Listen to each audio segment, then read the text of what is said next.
Andares por la Historia, un recorrido por el Colima y el México de ayer. ¿Qué tal, amigas, amigos? Como siempre, un gusto saludarles en este su espacio Andares. Hoy vamos a platicar de un tema nostálgico, un tema vital, un tema muy humano, sumamente trascendente, no solamente en la economía de una región y en la fraternización a través de caminos, a través de pueblos, de la gente de los diferentes ámbitos. No solamente de un ícono que fue prácticamente durante un siglo, y estoy refiriéndome a un medio de transporte vital, me refiero al ferrocarril. En ese sentido, habremos de conocer en esta emisión de Andares, con la participación de un especialista en la materia, y me refiero al maestro Jesús Jiménez Godínez, quien además es licenciado en comunicación por la Universidad de Colima. También es maestro precisamente con la tesis sobre el ferrocarril de Colima de 1880 a un periodo posterior. Pero además el maestro Jiménez Godínez, es doctorante. Con él vamos a platicar sobre esto, sobre la evolución, el origen que tuvo el ferrocarril y cómo se encuentra hasta nuestros días. Le invito para que nos acompañe, para que junto con nosotros haga este recorrido por la nostalgia, este recorrido por el progreso y este recorrido por una entidad de civilización que aportó mucho a la sociedad que hoy compartimos. Le invito pues para que nos acompañe.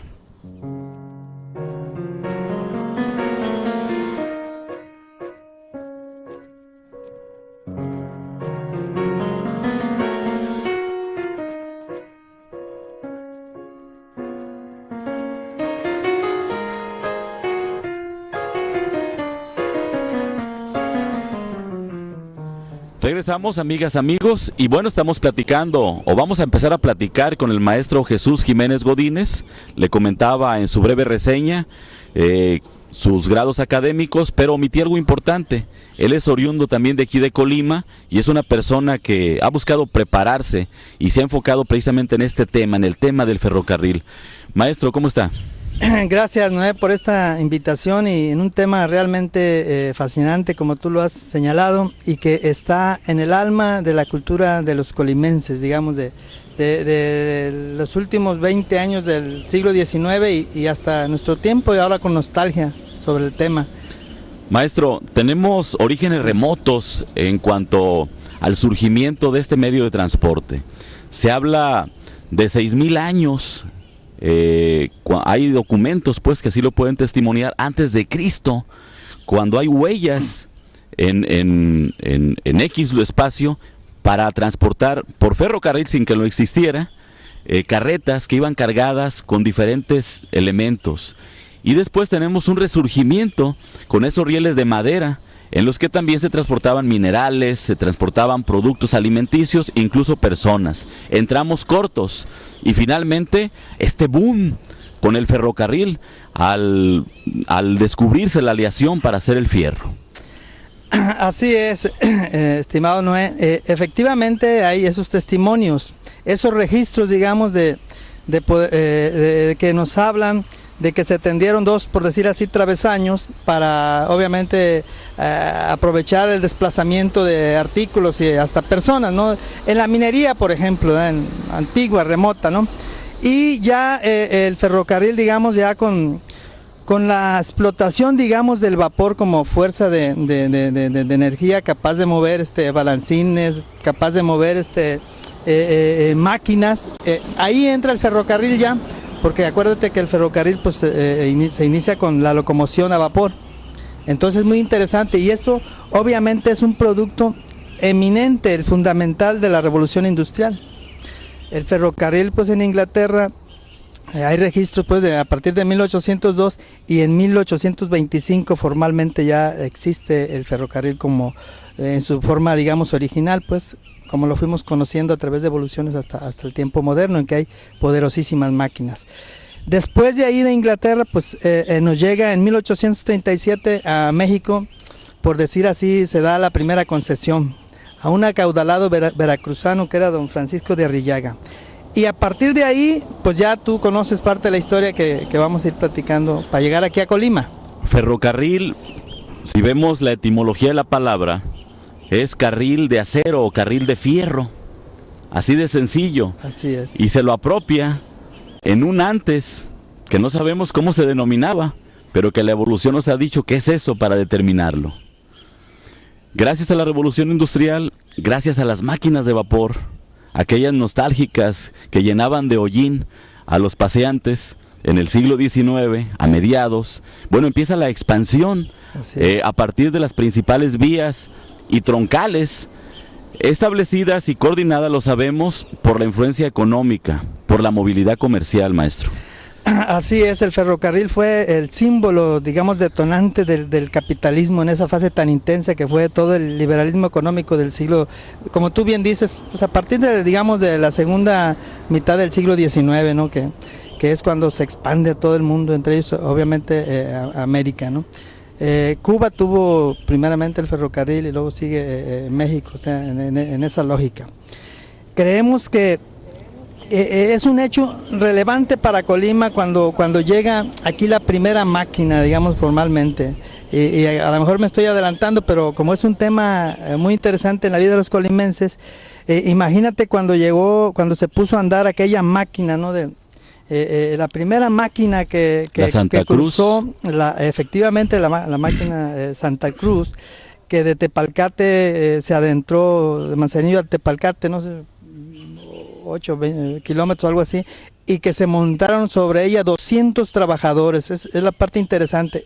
Es un hecho relevante, ¿no? O sea, tan relevante para Colima como cuando se tendió, digamos, el cable, ¿no? El cable del telégrafo, ¿no? Entre Europa y América, ¿no? Un hecho relevante.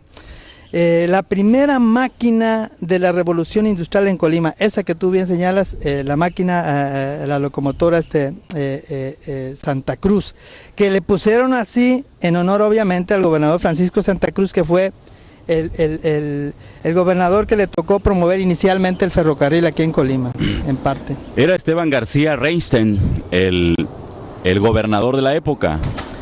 Enfrentamos que él hace la convocatoria para el ferrocarril, no solamente para el ferrocarril al Pacífico, al lejanísimo Pacífico desde aquí de Colima, y por una demanda pues del centro, una demanda comercial, y convoca a los acaudalados de la región, obviamente, de alguna manera para que participen económicamente y para que políticamente no vaya a haber problemas. Sin embargo, hay un factor que altera todo este esquema, la fiebre amarilla, Jesús.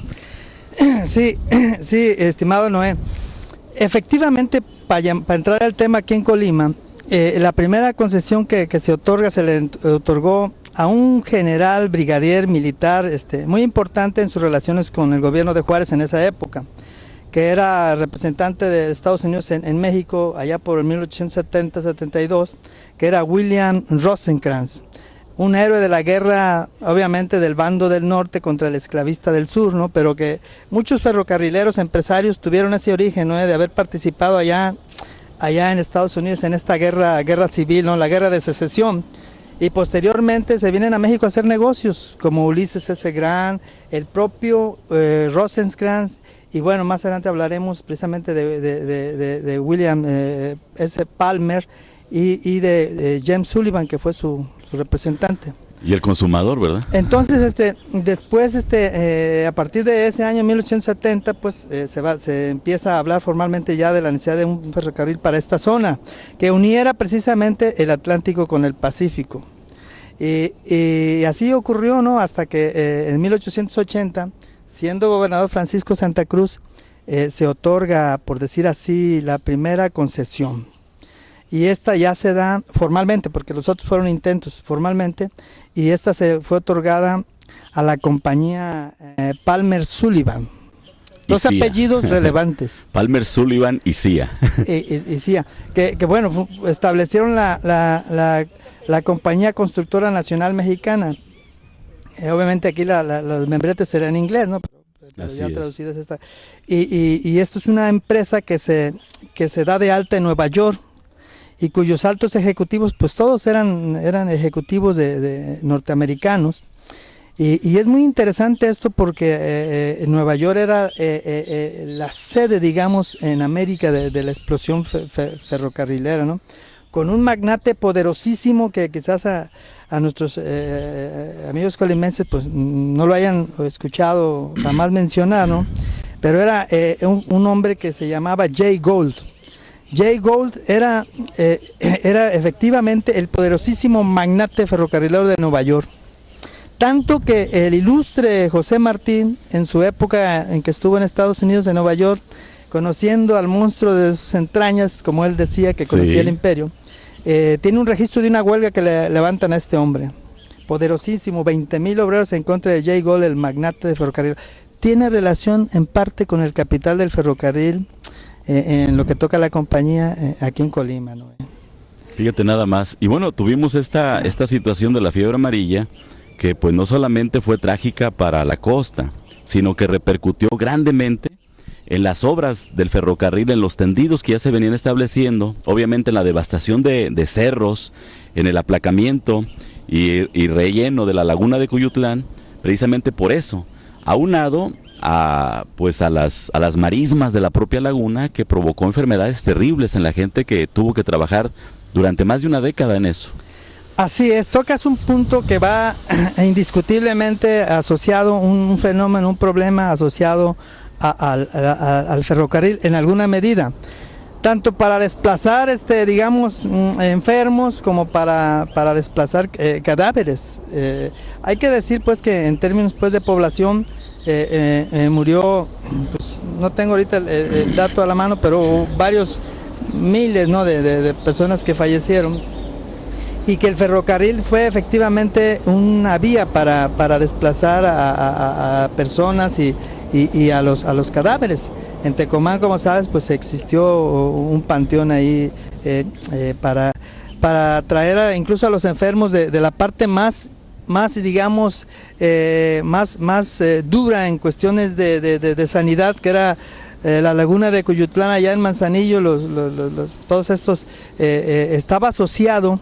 La laguna de Tepeisles, todas estas lagunitas, la de Cuyutlán misma, estaba asociada a la insalubridad. Creían pues que el monstruo, el mosquito que transmisor o las bacterias, no sé, hay una explicación que dio precisamente el ingeniero Emil Malno o algo así sobre los orígenes de esta fiebre amarilla. Pero bueno, el ferrocarril sirvió para eso también, incluso para desplazar, como te digo, a los enfermos y a los muertos, ¿no? Había toda una estricta, digamos, medida para transportar cadáveres. No era subir en cajones rústicos a los muertos, no, había toda unas disposiciones. Por ahí hay un documento muy interesante que se registra en Colima, textos de su historia, coordinado por el doctor Ortol, muy interesante al respecto de esto. La fiebre amarilla, sin embargo, fue un hecho, digamos, posterior a todo lo que significó la llegada de los ingenieros estadounidenses, lo que significó el arranque de los trabajos y lo que significó los primeros, digamos, 50 kilómetros de vía de Manzanillo a Paso del Río, lo que hoy es pues tu querido municipio de Armería, ¿no? Muy interesante esa etapa. Colima tuvo ferrocarril primero que la ciudad de Guadalajara. Es un hecho interesante porque finalmente la gente asocia la llegada del ferrocarril por el lado de Tuxpan a Colima, ¿no? Y el hecho relevante, en 1908 viene Porfirio Díaz, pero antes tuvimos el ferrocarril de Manzanillo a Armería y luego a Colima. Jesús, nos quedamos en esa parte, porque si no vamos a inaugurar y se nos va a acabar el espacio. Estamos platicando, amigas, amigos, con el maestro Jesús Jiménez Godínez sobre el tema tan envolvente, tan bonito como lo es el tema del ferrocarril, su origen, su evolución y su condición actual. Quédese con nosotros, continuamos aquí en Andares.